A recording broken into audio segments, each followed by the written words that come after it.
আচ্ছা, ফুটবল বিশ্লেষক হাবিব ভাই আমাদের সঙ্গে আছেন এবং হাবিব ভাই এই পর্যন্ত এই ওয়ার্ল্ড কাপে যে বিশ্লেষণগুলো করেছেন এগুলো এত টু দ্য পয়েন্টে হয়েছে এবং আপনার যে প্রেডিকশনগুলো সেই প্রেডিকশনগুলো দুর্দান্ত ছিল। আমি জানি না মানে এই প্রেডিকশনের পেছনে আপনার কি চিন্তা ভাবনা বা কোন বিশ্লেষণগুলোর আলোকে করেছেন, সেই জায়গা থেকে আমি একটু জানতে চাই যে আর্জেন্টিনা ফাইনালে গেল, স্পেনে এবং আর্জেন্টিনা ফাইনাল খেলবে, এই ম্যাচটা আসলে কি হতে পারে, রেজাল্ট কেমন হতে পারে, কি হতে পারে, বিশ্লেষণটা কি আপনার? এই ম্যাচটা মানে আমার মতে মনে হচ্ছে যে সামহাউ পেনাল্টি শুট আউটের দিকে যাওয়ার সম্ভাবনা বেশি। মানে কেন জানি মনে হচ্ছে, বিশ্লেষণের কোনো ভিউ নাই আসলে এখানে।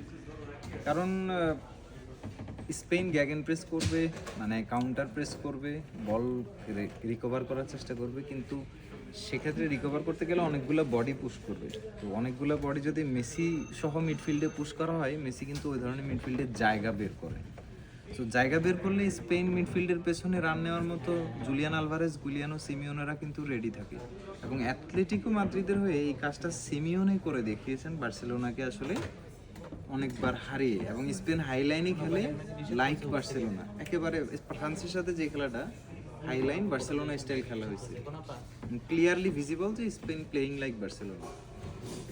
So Argentina can be Atletico Madrid. Atletico Madrid last সিজনেই বার্সেলোনাকে দুইবার আসলে চ্যাম্পিয়ন্স লিগ এবং কোপা দেল রে থেকে বাইরে বের করছে। সো এই সিচুয়েশনটা থেকে এটা বলা যাচ্ছে যে ধরেন অ্যাথলেটিকো মাদ্রিদে তো মেসি নেই, আর্জেন্টিনায় মেসি আছে। So there is a big difference. মানে মেসি এখানে একটা বড় ডিফারেন্স ক্রিয়েট করবে। রাইট। এবং মেসি একটা জীবনে বিশ্বকাপ, যার সবচেয়ে বড় স্বপ্নের ট্রফি, সবচেয়ে বড় স্বপ্নের শিরোপা, কাতারে সেটা পাইছে। ধরেন মেসিকে একটা সময় কোশ্চেন করা হইতো যে আপনি 5টা ব্যালন ডিওর নাকি একটা ওয়ার্ল্ড কাপ, সে বলতো ওয়ার্ল্ড কাপ। তো মেসির জন্য সবচেয়ে বড় ট্রফি, মানে সবচেয়ে বড় ট্রফি যখন হাতে ধরার সুযোগটা আর মাত্র কয়েক ইঞ্চি, ওইখানে আসলে মেসি একটা লাস্ট পুশ যেটাকে বলে আর কি, লাস্ট থাবা। সো আর আরেকটা এক্সপেক্টর হলো এই জেনারেশনটা মেসিকে অনেক রেসপেক্ট করে, স্প্যানিশ জেনারেশনটা, বিকজ দে বেসড ফ্রম এবং তারা বার্সেলোনা। বলেছো, লামিন ইয়ামালও বলেছে যে মানে তার সাথে হারাটাও এক ধরনের সম্মান, হারাটাও এক ধরনের সম্মানজনক, রাইট। সো স্পেন হয়তো প্ল্যানিং করবে মেসিকে আটকে দেওয়ার, বাট মেসিকে আটকে দেওয়া ইম্পসিবল। যদি মেসিকে আটকে দিতে পারেও Argentina team capable enough to hit back, এবং এই টিমটা ক্যাপাবল এনাফ। এবং লাউতারো মার্টিনেজ ইন্টার মিলান সহ এসে বার্সেলোনাকে আসলে মানে যতবার দেখা হয়েছে লাউতারো মার্টিনেজ গোল দিয়েছে। এই ধরনের টিমের সাথে Lautaro Martinez goal scorer, so don't forget Lautaro Martinez. এবং ন্যারো স্পেসে যেই পরিমাণ অপারেশনাল বল মেসি আসলে বক্সে পুশ করছে, স্পেনের সাথেও এরকম একটা স্পেল আসবে।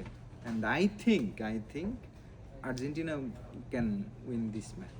এবং স্পেন যে পরিমাণ গুছানো খেলা খেলছে, এবং আমরা যদি বলি যে স্পেনের যেই জায়গাটায় তাদের হচ্ছে, তারা যেহেতু আমরা বলি যে স্পেনের ট্যাকটিক্যাল ফুটবল তো আলাদা এবং পজিশন বেসড তারা খেলে, ট্যাকটিক্যালি সুপার ব্যালেন্স। ওই জায়গাতে কিভাবে খেলা বের করে নিয়ে আসবে আসলে এই খেলাটা মেন্টাল, মানে ট্যাকটিক্স আর মেন্টালিটির ব্যাপার। আর্জেন্টিনা হলো মেন্টাল মনস্টার। গোল খাইছে ইংল্যান্ডের বিরুদ্ধে, আপনি এদের চেহারায় কোনো নার্ভাসনেস পাইছিলেন?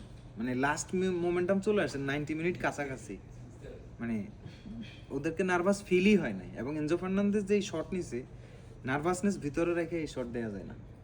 মানে দে আর সো শিওর যে আমরা একটা গোল বের করছি, এরপর আমরা এক্সট্রা টাইমও যেতে পারি, কিন্তু এরপর আর যাওয়া লাগে না। মানে দে আর সো ক্লিয়ার, মানে তাদের আইডিয়াতেই জিনিস। স্পেন যদি আর্জেন্টিনার সাথে জিততে হয়, ফার্স্ট হাফে 3 গোল করে ফেলা ছাড়া আর কোনো উপায় কিন্তু নেই। স্পেনের যে ডিফেন্সটা যে পরিমাণ স্ট্রং, সেই জায়গায় আসলে মেসি কি সেটা ভেঙে এই বিশ্বকাপের সবচেয়ে স্ট্রঙ্গার ডিফেন্স ছিল কেপ ভার্দের ডিফেন্স। মানে এই বিশ্বকাপের সবচেয়ে স্ট্রং ডিফেন্স, গোলকিপিং থেকে শুরু করে আদার ডিফেন্সিভ অ্যাট্রিবিউট, যাদেরকে স্পেনও গোল দিতে পারেনি। তাদেরকে রেগুলার টাইমে স্পেন নীল ছিল, আর্জেন্টিনা তাও 1 গোল দিছে।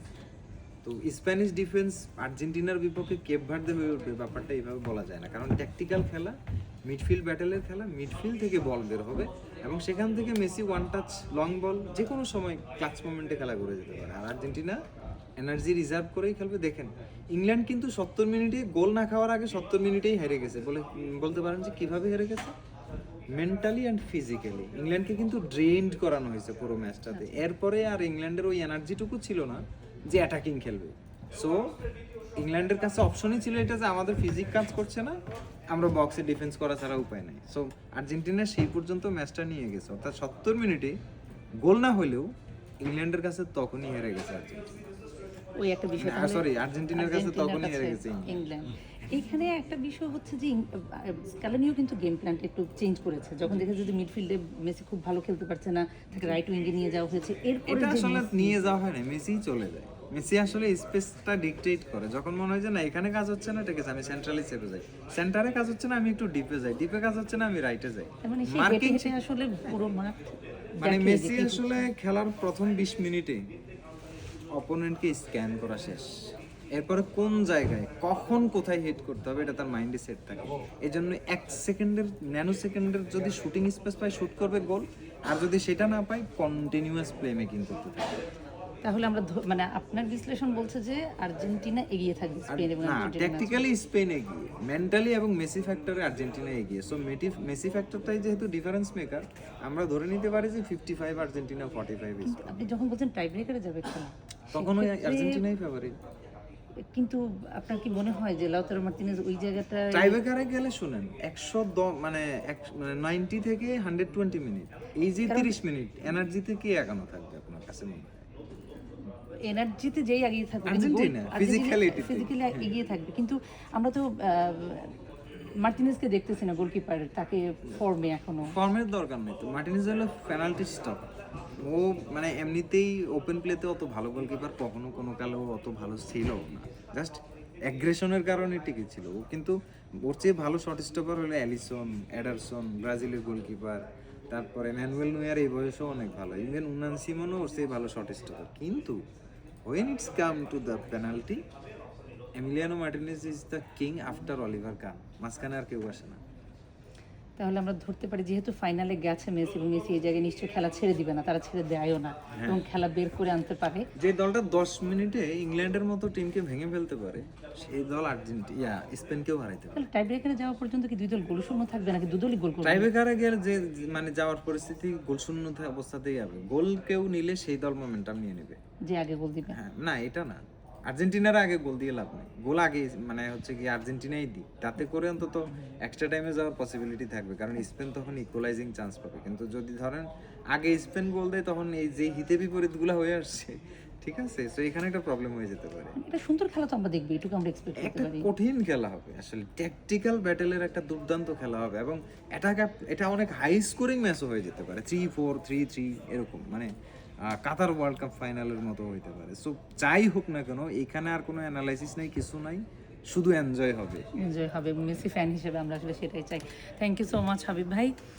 দেখা যাক, হাবিব ভাই সব প্রেডিকশন তো মিলছে, এই প্রেডিকশনটা কতটা হ্যাঁ, মিলবে। আমার একটাই বাকি আছে, মানে আপনি আরেকটা বিষয় আছে, আপনি শুরু থেকে বলছিলেন যে স্পেন এবং আর্জেন্টিনা ফাইনালে খেলবে। হ্যাঁ, আমি একদম ওয়ার্ল্ড কাপে এটা কিসের বেসিসে? অনেক ফ্যানরা কিন্তু এটা আর্জেন্টিনা ফাইনাল পর্যন্ত যাবে এটা ভাবতেই পারে না। বিকজ আমি স্পেনকে ইউরোতে ডমিনেট করতে দেখছি ইউরোপিয়ান টিমগুলোর বিপক্ষে, এবং স্পেনের ওই সেটআপটা চেঞ্জ হয়নি।